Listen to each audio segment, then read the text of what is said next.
definindo transtorno, síndrome e doença. Vamos entender então, a gente tem que definir essas palavrinhas aí, porque muitas vezes a gente está estudando, fazendo aqueles estudos, né, entendendo um pouquinho a matéria, e aí aparecem essas definições. A gente tem que saber essas definições aqui, gente, para a gente entender quais são essas perturbações do estado de saúde, o que elas significam mesmo. E quando a gente coloca um nome, doença de alguma coisa, síndrome de alguma coisa, transtorno de alguma coisa, o que é o significado daquilo? É só um nome bonito? É só um nome diferente?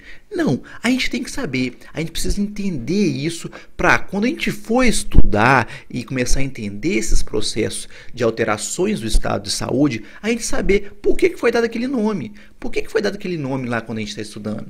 Então, é isso que nós vamos entender nesse vídeo de hoje. Então, para começar, antes de chegar nessas definições grandes aí, vamos entender outras palavrinhas primeiro. Primeiro vamos começar a entender o que são os sinais clínicos e o que são os sintomas. Tem uma diferença entre essas duas coisas, tem uma diferença significativa aqui, que a gente tem que entender para a gente poder saber um pouco mais de como que a gente identifica esses estados de alteração lá do estado de saúde, né? Então, para começar, sinais clínicos. O que são sinais clínicos? Vem da palavra do latim, que significa indício ou manifestação. O sinal clínico, gente, eles são reconhecíveis por outra pessoa. Geralmente, então, você pode ver, o profissional da saúde vai reconhecer o sinal clínico de uma doença, vai reconhecer alguma manifestação que teve no organismo que conseguiu identificar, olha, isso é uma alteração. Esse tipo de alteração pode ter algum significado. Então, o profissional da área de saúde vai detectar isso por meio da observação direta do nosso paciente. É muito diferente dos sintomas, gente. Os sintomas, que vem lá do grego, que significa acontecer, é uma manifestação percebida pelo próprio paciente e o próprio paciente que relata isso. Muitas vezes o profissional da saúde não consegue detectar o sintoma, não consegue. Vamos para um exemplozinho? Imagina na dengue. Uma das manifestações que a gente tem na dengue são manchas na pele. As manchas na pele, o profissional da saúde consegue chegar lá e detectar. Olha, tem essas petequezinhas sendo formadas aqui. Isso pode ser um sinal de dengue. Isso é um sinal clínico de dengue. No entanto, a dor de cabeça, dor atrás dos olhos, que a gente encontra na dengue também, isso você não consegue detectar. Você não consegue chegar lá e medir que o cara está com dor de cabeça. Não consegue ver que a pessoa está lá com dor atrás dos olhos. Você não consegue perceber isso. Então quem te relata é o paciente. Daí a diferença de sintoma aqui e de um sinal clínico. Perceberam? Beleza, então já que a gente percebeu isso, fizemos essa definição anterior, vamos começar para as três palavrinhas que a gente estava procurando saber mesmo no vídeo. Olha aqui, então doença, gente, o que é doença então? A doença é um termo utilizado para condições que possuem uma causa definida. Então você sabe muitas vezes a razão de algo acontecer e a gente tem lá umas alterações bem definidas nos órgãos, na psique ou até no organismo como um todo. Então você tem uma série de definições já de o que se tem alteração, aquele conjunto de alterações que podem ocorrer, mesmo que não aconteçam em toda a sua totalidade, acontece aquele tipo de alteração lá. Então, tem uma série de sintomas e sinais clínicos específicos e muitas vezes, ou na verdade se define isso como uma causa conhecida. A causa dessas manifestações clínicas são conhecidas. Por exemplo, lá no Covid, né? O Covid é uma doença.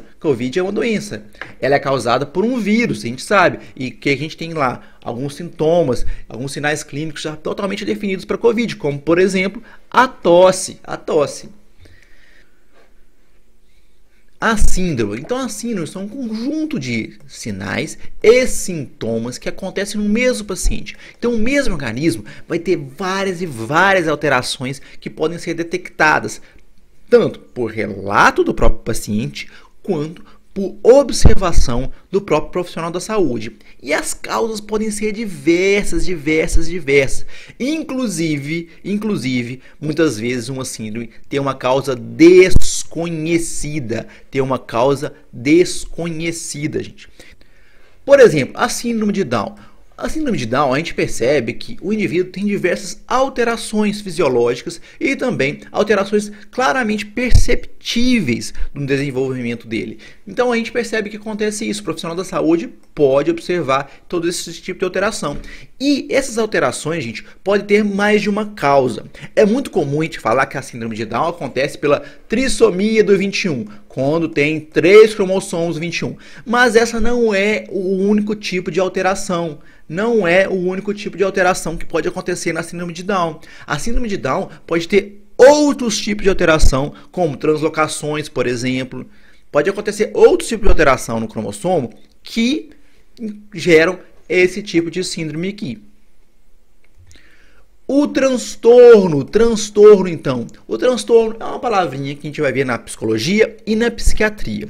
Acontece quando tem alguma perturbação de saúde que está relacionada com regulação emocional, a cognição e o comportamento do indivíduo. Quais são as causas disso? Gente, acontece um tipo de disfunção, um tipo de alteração que pode ter causa só psicológica, não que só seja o só aqui, né, gente? Entenda o só aqui, né? Biológica ou de desenvolvimento do funcionamento mental. Então tem vários motivos de acontecer um transtorno, que não precisa ser simplesmente uma ocorrência por causa de alteração psicológica. Claro, não diminuindo o que é a gravidade de uma alteração psicológica. Digo no sentido que muitas vezes as pessoas consideram o transtorno que são alterações só do estado mental do indivíduo e provocadas pelo estado mental do indivíduo. O que eu quero dizer é que a gente tem que se preocupar que a causa pode não estar simplesmente nesse ponto. Tem outros pontos também, como aspectos biológicos e desenvolvimento mental da pessoa.